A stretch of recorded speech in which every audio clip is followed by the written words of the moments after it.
Cet automne marque le retour en présentiel des salons de la Silver Economy, notamment le salon Silver Economy Expo et le salon des services à la personne, les 23 et 24 novembre à Paris, Porte de Versailles.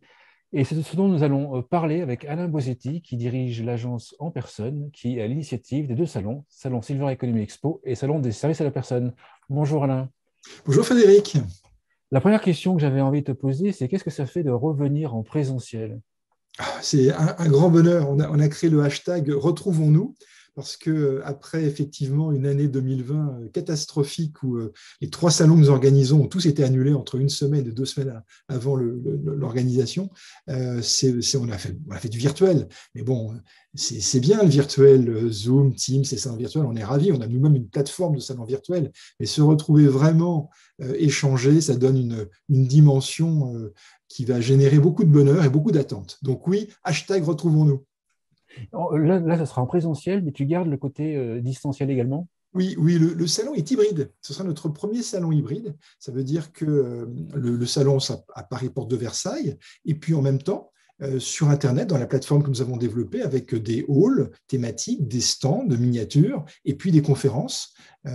Et ça veut dire qu'en fait, ça va élargir l'audience du salon, puisque pour les visiteurs qui sont notamment géographiquement éloignés et qui ne venaient pas au salon, ils pourront se connecter très facilement, assister aux conférences qui sont captées en vidéo, pas toutes, et streamées, et puis également poser des questions sur les stands virtuels des exposants qui eux-mêmes ont pris un stand virtuel.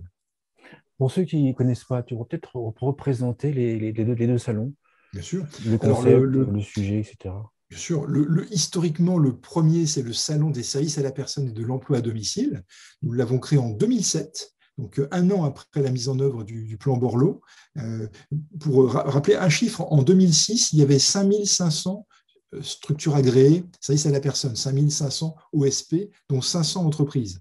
Aujourd'hui, nous comptons en France 48 000 OSP, organismes de services à la personne, dont à peu près 40 000 entreprises. Donc, il y a eu une explosion absolument, absolument dingue. Et ça, on avait eu l'intuition que ce marché allait décoller. Donc, on a été le premier à se lancer sur ce secteur. Et le salon des services à la personne, il a comme particularité d'accueillir trois types de publics.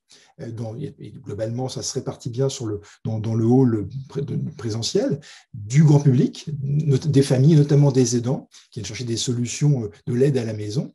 Deuxièmement, des salariés qui viennent voir comment ils peuvent gérer leur carrière, quels sont leurs droits et devoirs, trouver un job, trouver un métier ou des heures de travail en plus, comment se former, la VE, donc là, un pôle salarié.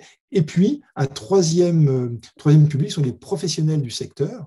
Et là, je pense notamment à soit les agences ou associations existantes dans les services à la personne, soit ceux qui veulent entreprendre dans le secteur et qui vont trouver des réseaux de franchise, les solutions IT, ERP et autres pour les aider et se développer. Donc, du grand public, des salariés, des professionnels, et tout ça cohabite parfaitement dans ce hall.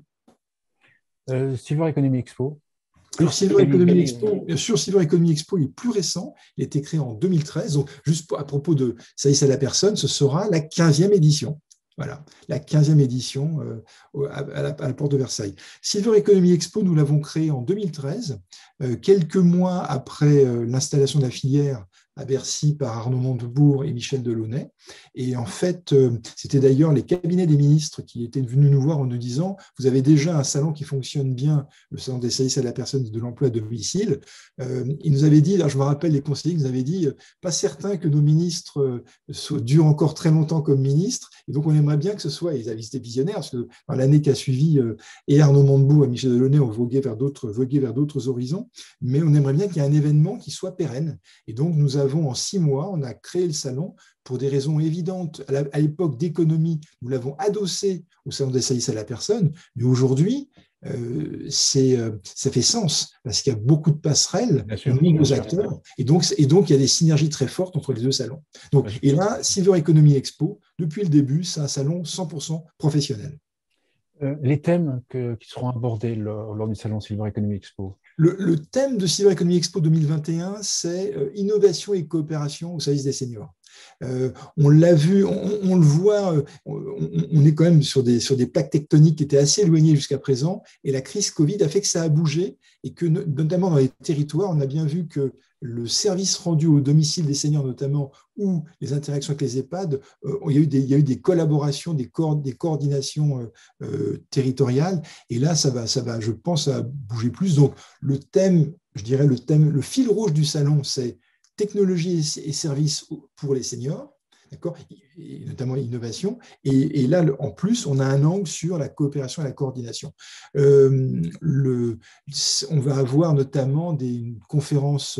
Alors, la conférence inaugurale du salon, il y a Brigitte Bourguignon qui va venir faire un point, et ça va être intéressant de l'entendre et de faire un point sur le grand plan qui remplace le projet Grand Âge Autonomie qui a été encore reporté. Et puis, la conférence de clôture, elle, est consacrée au métier, enfin, au sens des métiers des services à la personne de la silver economy. Et on aura d'ailleurs 3 intervenants, je pense, être intéressants intellectuellement. Tu auras certainement un plaisir à les rencontrer. 3 intervenants qui vont apporter un œil du décadrage par rapport au discours parfois classique des intervenants. D'abord, David Jayes, qui est un auteur qui a écrit un livre sur le nouveau modèle français. Élise Richard, qui a écrit un livre également sur qu'allons-nous faire de nos vieux. Et puis Michel de Bonneuil, qui est l'économiste qui avait travaillé et promu sur les services à la personne. Et je trouve que ces 3 regards différents vont apporter un décadrage sur la silver economy. Sur la partie exposition de la Silver Economy Expo, quel type d'acteurs on va retrouver? Alors, ça c'est très positif parce qu'ils sont revenus. On a 110 exposants à Silver Economy Expo et on en a plus de 120 à service à la personne. Donc, c'est-à-dire qu'au global, dans ce hall, on a 230 exposants. Donc, on a de la richesse quand même en termes d'offres. En termes d'offres. Et sur les 110 exposants de Silver Economy Expo, nous avons 67 startups. Donc, tu vois, quand je te dis c'est un salon où l'innovation est très forte, on a 67 startups. Moi, le chiffre magique que j'ai en tête, c'est 100 startups lors d'une édition. On y arrivera, je cours après depuis 2 ans, mais on va y arriver, peut-être en 2022. Et donc, 67 startups qui sont réparties sur des sujets comme la stimulation cognitive, sur la sécurisation de l'habitat, tout ce qui maintient du lien social, nutrition également. Et puis, à côté de ces startups, nous avons des groupes type Legrand, qui est un exposant fidèle du salon, ou La Poste également, et puis bien sûr France Silver Eco, mais globalement, ce qui fait le volume d'exposants et de diversité d'offres, ce sont les startups. Il y a l'AFNOR également qui est là. La Silver Economy Expo sans l'AFNOR, ce ne serait pas Silver Economy Expo, parce que c'est extrêmement important qu'il y ait ce label de confiance pour attribuer aux prestations ou aux produits dédiés aux seniors. Ça veut dire en fait que les entrepreneurs et j'allais dire les innovateurs, ça ne se dit pas, mais on va dire innovateurs quand même, ont identifié le salon comme étant le salon principal sur ce secteur. Ah oui, alors il n'y a pas encore de licorne dans le secteur. Hein. On va dire que les licornes, on en parlait tout à l'heure hors antenne, mais les licornes dans notre secteur, c'est les groupes d'EHPAD. Bon, c'est OK, mais enfin, je ne sais pas si d'ailleurs elles ont une valo de licorne, mais il n'y a pas encore de licorne. Il y a des boîtes qui marchent bien, je pense à Familéo par exemple, hein, qui oui, bien fonctionnent bien. Bien sûr. Mais ça d'ailleurs, c'est un de mes grands chevaux de bataille. Enfin, les startups, elles ont quand même du mal à émerger. Hein. On voit bien, c'est quand même difficile, ces startups de la Silver Eco. Et en fait, elles cherchent des débouches, elles cherchent l'accès à la mer. Et donc, en venant au salon également, elles viennent parce qu'elles rencontrent les partenaires mutuelles, assureurs, banquiers, distributeurs, qui vont leur donner accès à la mer, c'est-à-dire accès au marché des seniors, au domicile des seniors. Et ça, c'est extrêmement important. Et je pense que là, dans les 2 à 3 ans, je ne sais pas si on verra émerger une licorne, mais on va voir émerger des belles boîtes qui vont croître et apporter des services. Et ce que je trouve intéressant pour les visiteurs, nos visiteurs, ça va être des responsables d'EHPAD, de foyers logement, de résidences-services, enfin, tous ceux qui servent les seniors globalement, qui les ont comme clients ou comme bénéficiaires, je pense aussi au CCAS, etc. Globalement, c'est ces 70 startups, 67 très précisément, et globalement tout ce qui se passe au salon, cette effervescence, ça donne des points de repère. Ça donne des points de repère sur ce que va être le marché de demain et les tendances. Et après, grâce à des gens comme toi, d'autres, mais je pense à toi par exemple, tu donnes des visions globales pour dire regardez tout ce qui se passe. Nous, on les met dans des catégories. On voit les catégories qui ont le plus de. La catégorie lien social est très développée. La catégorie stimulation cognitive, la catégorie réalité virtuelle pour stimuler ou pour faire voyager se développe très fortement. Et donc, si tu veux, lorsqu'on a cette cartographie en tête, on peut voir l'évolution, ce qui va se dessiner pour le secteur dans les années qui viennent. Justement, en parlant d'évolution, est-ce que tu as noté des tendances ces dernières années ou des orientations Oui, donc déjà, une tendance alors que tu disais, à l'entrepreneuriat. Très clairement, il y avait beaucoup moins d'entrepreneurs, ça se traduisait par un nombre réduit de startups en 2013-2014. Et je pense que ça s'explique parce que, et la crise Covid l'a renforcé, il y a ce que je trouve formidable avec les métiers des services à la personne, de l'aide à domicile et de la silver economy, c'est qu'on a du potentiel de croissance, une croissance qui va être pérenne, parce que la France est un pays au vieillissement, mais pour longtemps. Donc, il y a du potentiel. Et deuxièmement, beaucoup de jeunes ou moins jeunes veulent donner du sens à leur entreprise. Et là, à l'évidence, il y en a beaucoup. Donc, un attrait plus important pour les entrepreneurs. Deuxièmement, on voit aussi qu'il y a une concentration sur le marché. On voit bien que des groupes d'EHPAD font l'acquisition de sociétés de services à la personne. On voit que les groupes de services à la personne se rachètent également.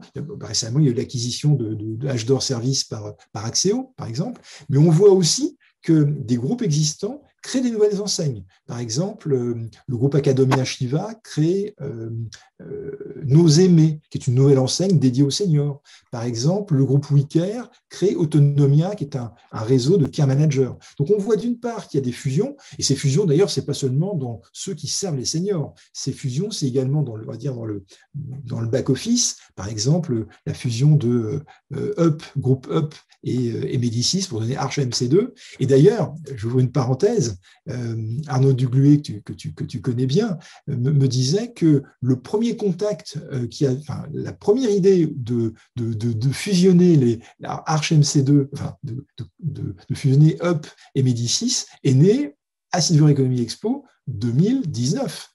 Et c'est de là. Donc, on voit bien que c'est un salon, ça sert à ça également. Donc de la fusion, des acquisitions, mais je sens encore pas de la frilosité. C'est ça, intellectuellement, ça fait comme toi des années que je travaille sur ce secteur, parce que j'ai commencé dans la silver economy, ça ne s'appelait pas comme ça, mais marché des seniors, en 1994 ou 95. Avant moi. Avant toi, bon. C'est pas normal, ça, on va couper le montage. Et je faisais des campagnes de communication, des campagnes marketing de communication dédiées aux seniors. Ce qui est fou, c'est qu'on voit tout ce qu'on va dans le mur sur les retraites. D'accord ? Et on voit ce qui se passe, etc. Et il n'y a pas de décision, notamment pour des raisons politiques. Mais il y a ces actifs qui vont supporter le poids des retraites. Il faut les penser également comme des aidants familiaux. Et il va y avoir de moins en moins d'actifs ou de personnes de bonne santé pour pouvoir aider, accompagner leurs proches. Et je trouve hallucinant qu'on soit encore là parfois à hésiter, etc., alors qu'il faut mettre le paquet sur ce secteur, parce que ça peut être un drame social énorme pour les années qui viennent. Et je suis surpris et déçu que dans France Relance, on ne parle pas de senior économie, par exemple. Peut-être qu'avec la crise, les regards politiques se portent sur les jeunes, peut-être. Oui, mais on peut très bien, bien sûr, mais évidemment, mais en fait, ces jeunes, on va avoir besoin d'eux pour être présents sur le plan au niveau de développement de services pour les plus âgés. Enfin, je trouve on se dirige à grande vitesse vers un mur, le même que celui pour les retraites. Hein. Le ratio de dépendance démographique, il joue pour le financement des retraites et il joue pour les aidants. Et on se dirige à pleine vitesse dedans, et je suis surpris qu'il n'y ait pas plus d'intensité pour sensibiliser les Français à cela. Et c'est une voie énorme. Je ne sais pas si tu le sais, quand tu regardes l'étude besoin de main-d'œuvre de Pôle emploi, il y a aujourd'hui 100 000 postes ouverts non pourvus détectés par Pôle emploi. Et au salon des services à la personne, alors ce n'est pas que de l'aide à domicile pour les seniors, hein, il y a aussi la garde d'enfants, mais il y a service à la personne. Il y a aussi ça, hein, c'est bien sûr. Mais il y a jardinage, bricolage, etc. Bien sûr, 32 000 postes ou proposés là au salon. 32 000 postes. Oui. Ouais, putain, c'est énorme. Et puis qu'est-ce que puis-je te dire d'autre? Non, voilà, moi je suis très, très heureux de contribuer à ce marché, à cette démarche. Toute notre équipe également, et j'ai hâte qu'il y ait une prise de conscience. Évidemment, toi, tu es un pionnier. On va pas parler de Silver Economy à Damar et Silor ou d'EHPAD. D'accord, il y a AG Canonique qui existe depuis toujours. Mais j'espère qu'il y aura plus de sensibilisation des pouvoirs publics. Le report de la loi grand âge autonomie, c'est quand même dommage que ce sujet soit remis à chaque fois. C'est aussi dommage parce que les entreprises sont attentistes. Elles attendent, on ne sait pas sur quoi le pied lancer. Certains ont espéré une loi, donc ils se sont dit, voilà, on va se mettre un peu. Frédéric, tu as vu comme moi, quand Arnaud Montebourg, Michel Delaunay lancent l'appellation Silver Economy, d'accord ? En quelques mois, il y a eu des structures associatives, clusters, entreprises qui s'appelaient XXX, s'appelle Silver XXX, et donc tout le monde brutalement, parce que effectivement 2 ministres se mettent côte à côte et disent on va créer cette filière, brutalement les changements de nom, je suis certain que beaucoup de Silver quelque chose ont été créés en 2013 ou après. Oui, je suis un même qui se sont battus entre le Silver Economy avec Y, que toi tu as gardé. Ah oui. Silver Economy avec IE. Alors, je me rappelle que Arnaud Montebourg et Michel Delaunay s'étaient fait taper sur les doigts par je ne sais pas si c'était l'Académie française, d'avoir écrit ça au départ avec un Y. Donc, ils ont mis un Silver Economy IE pour le franciser. Nous, on a gardé le Y parce que notre objectif depuis le début, c'est de faire de ce salon un salon européen, enfin international, au minimum européen. Ce n'est pas le cas encore, mais on a quelques exposants étrangers, on a quelques éditeurs étrangers, beaucoup de langues françaises. Je pense que grâce au salon virtuel, on va l'étendre. On va avoir par exemple un salon, un exposant de Singapour qui va être présent sur le salon virtuel, qui fait des clubs de fitness pour le corps et l'esprit et la stimulation. Donc ça, c'est vachement intéressant. Donc, mais on a gardé le Y parce que notre ambition, c'est bien que Silver Economy Expo soit un salon au minimum européen, voire international. C'est aussi, le salon, c'est aussi Silver Academy, un concours. Oui. Alors, quel est le gagnant? Je ne peux pas te le dire. Alors, on a eu 40. Donc, Silver Academy, qu'est-ce que c'est? C'est un concours de start-up. Un concours de start-up qui a moins de 5 ans. Nous avons eu 47 candidats. Nous avons aujourd'hui, sur ces 47 candidats, nous avons 10 nominés qui ont été choisis à la fois par du grand public, des votes sur le site à partir d'une vidéo et par un groupe d'experts. La semaine prochaine, on passe de 10 à 3. Et le 24 novembre à 11h, les trois finalistes seront sur scène avec le jury et il n'en restera qu'un. Il en restera qu'un qui sera le lauréat 2021. Le nom Silver Academy, c'est le papa ou la maman de ça, c'est la Star Academy. Et depuis, après, ça a été décliné à BFM Academy. Il y a eu plein d'académies, puis la Star Academy. D'accord. Voilà, donc nous, on a remplacé Star par Silver Academy. Et puis, et tu vois, tout à l'heure, je te disais l'impact du salon. Le lauréat 2018 du salon, c'était Courseur. Qui faisait des courses pour des personnes âgées, et il le met sur son site d'ailleurs. Il a fait pivoter son modèle économique, ça s'appelle EZIO, EZIO, c'est un exposant du salon, et c'est un mode de paiement, un moyen de paiement pour faciliter le paiement des courses. C'est toujours un peu galère quand tu es aidant, tu sais comment tu fais pour donner de l'argent à une aide à domicile, par exemple. Et donc, il a pivoté grâce au retour qu'il a eu pendant le salon 2018. Pas mal. Pas mal. Pas mal. Ah oui, c'est utile de venir à un salon, c'est utile. Je trouve qu'on peut, lorsqu'on est visiteur en 2, 3 heures, on peut avoir une vision globale sur un secteur.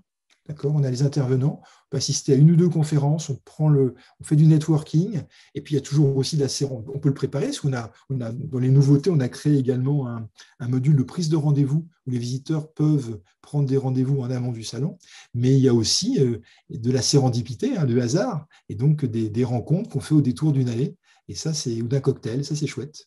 Bon, ceci dit, il y a un stand dans lequel il faut aller, c'est le F35, si je ne me trompe pas, Attends, le où le grand F35, entretien sera présent, je ah, serai présent pour enregistrer des émissions grand entretien. exactement. On a le plaisir de t'accueillir. Je n'avais pas mémorisé, c'était le F35, j'avais mémorisé le nom du stand. On a le plaisir de t'accueillir, Frédéric, sur le stand du Grand Entretien, et tu vas pendant 2 jours être présent, et tu vas effectivement interviewer ceux qui font la silver economy, et je t'en remercie.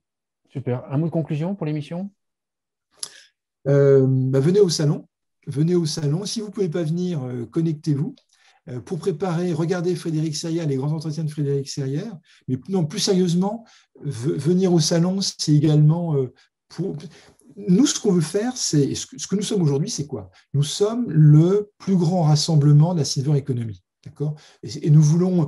Il y a des manifestations qui sont très intéressantes, qui sont plus petites. Il y a toujours un entre-soi, c'est toujours les mêmes que l'on voit, donc c'est extrêmement intéressant. Donc on a toujours ce cœur, on a cet entre-soi, mais on veut également l'ouvrir. On veut également que d'autres regards et d'autres interlocuteurs viennent. C'est ça notre objectif. Et donc, c'est pour ça que je pense que tous ceux qui sont mobilisés pour la cause des seniors, parce que c'est leurs clients ou leurs bénéficiaires, ils vont tirer profit de venir consacrer 2 ou 3 heures au salon. Voilà. Super, merci Alain. Alain Vositi, je rappelle que tu es à l'initiative des salons Silver Economy Expo et le salon des services à la personne 23-24 novembre à Paris, Porte de Versailles. Merci beaucoup. Merci Frédéric, à bientôt.